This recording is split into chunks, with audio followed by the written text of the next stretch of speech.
2, 1, go. So hello everyone, and it's great that I've got this opportunity to talk to you today, courtesy of Chris Jackson, who's organised the Volunteer Day.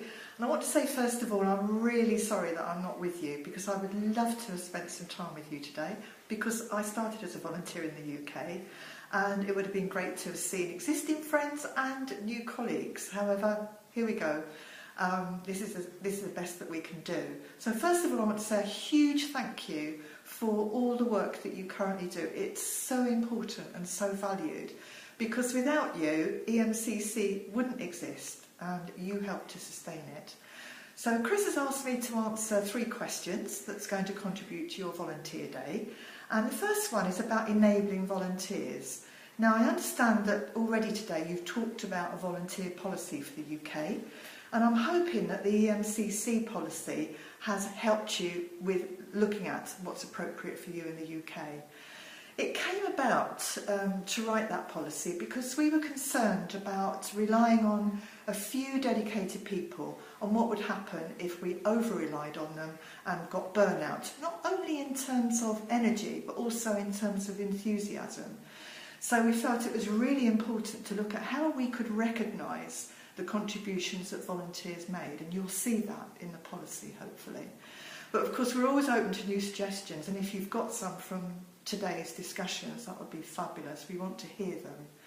What we've tried to do is to run regular recruitment drives for volunteers, and it's paying off actually, because we've got more people now than we've ever had as coming in and helping with the work of the EMCC. Okay, we've got 100 at EMCC level, which is still only 2% of our total membership, but you know, it's growing. And of course, you will know how many you've got in the UK. We also want to show that the work of the volunteers is being contributed to actual projects.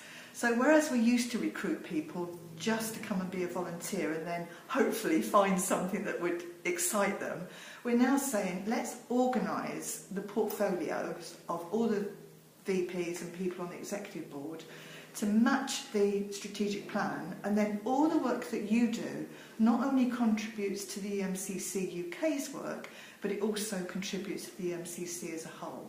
So we really want to hear what recognition would be good for you in terms of recognising the contribution you make. The second question that I had was about good practice that we come across when we travel to each of the 22 affiliated countries in EMCC.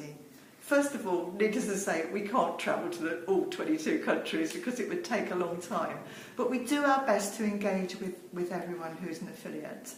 And just to give you some examples, so in Denmark, on their board, they have quite a large board, and if we took one role like marketing, instead of just having one person who's responsible for marketing, they will have 3. So one person would be a coach or a mentor, and they would represent membership.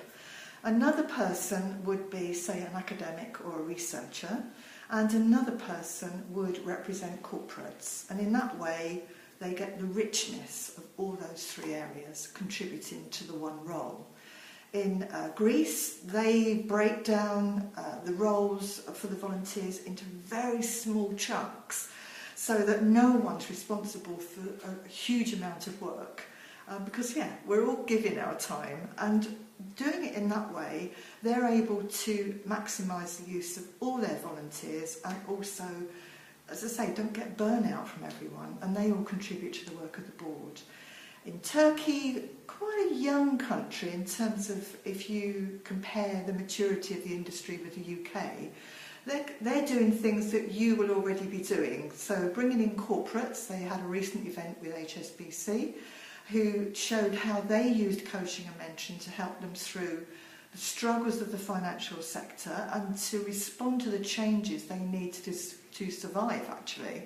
And that really promoted coaching and mentoring and attracted lots of volunteers to Turkey and also some new members. So think about the kind of events that you're doing as well in the UK. Are they still attracting people in the way that you want to? So what other good practice have we had? Well, the pièce de résistance, and I'm glad I said that a little bit in French because it all started in France, is the solidarity coaching, and I'll be promoting this at the Athens conference. And from that perspective, we now have 5 or 6 countries. Let me go through them. We've got Greece, we've got Switzerland, we've got Sweden, we've got Luxembourg, and we've got France, where solidarity coaching started, who are all contributing to offering pro bono coaching to people that couldn't afford coaching for themselves. And it's helping these people to move forward in their lives and in their roles. So it's a huge project, and I'm so pleased to be able to sponsor this as president, because 2 years ago when I came in as president, one of the areas in my own portfolio that I wanted to promote was seeing EMCC recognised for its role in social responsibility. So solidarity coaching is making a huge contribution to that. Our goal is that we have 11 countries over the next 3 years. So we're already well on our way with the countries that I've just mentioned. Now, my final question that I was asked was, so what can the UK volunteers do that will contribute to EMCC UK, but also have a knock-on and develop EMCC generally? First one I'd say is, why not be the next country that's involved in the solidarity coaching? Because you could give a tremendous lot to the project itself, so that would be great. Or alternatively, you might want to think about something UK specific, like the youth. How can you use pro bono coaching to support the young people in the UK who want to move on and in fact are finding it difficult to get jobs in some cases, even though they're highly qualified? Or some other young people don't get the opportunity of a fuller education, and how can you help them? So that's an idea for social responsibility.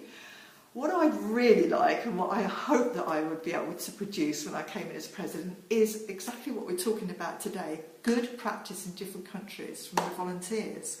And I would like to compile all the good practice from all the countries and have it in one place as a resource for all countries to tap into. It's been on the agenda for some time, so if you've got the energy in the UK to do that, that would be marvellous. Another area that you could think of, I know I've only been asked to say 3, but I've probably got loads, is for the Global Coaching and Mentoring Alliance. As you know, it's a huge step forward that ICF and EMCC and AC are now cooperating for the benefit of the industry as a whole. And if you could think of a project that would contribute to this, that would be marvellous to take it forward and show what we're doing on behalf of the Alliance. I know that you've done some solid work on comparing the accreditations, and that I'm sure will inform GCMA in the future. The last one that I'd like to mention is sponsorship. If you've got any experts in your volunteers who are good at getting sponsorship for research, that would be marvellous. You know, we've got a new VP of research. We're looking for opportunities to do research for EMCC UK, all the other affiliates, and EMCC as a whole. So if you could help with that, that would be fantastic. Can I just say, I hope you've had a great day. Thank you so much for listening to me. I'm hoping that you're going to go away now after this video and come up with some fantastic ideas that the UK can contribute to EMCC. And I hope to see you all next year when the board comes to meet with you all. Thanks for listening. Bye.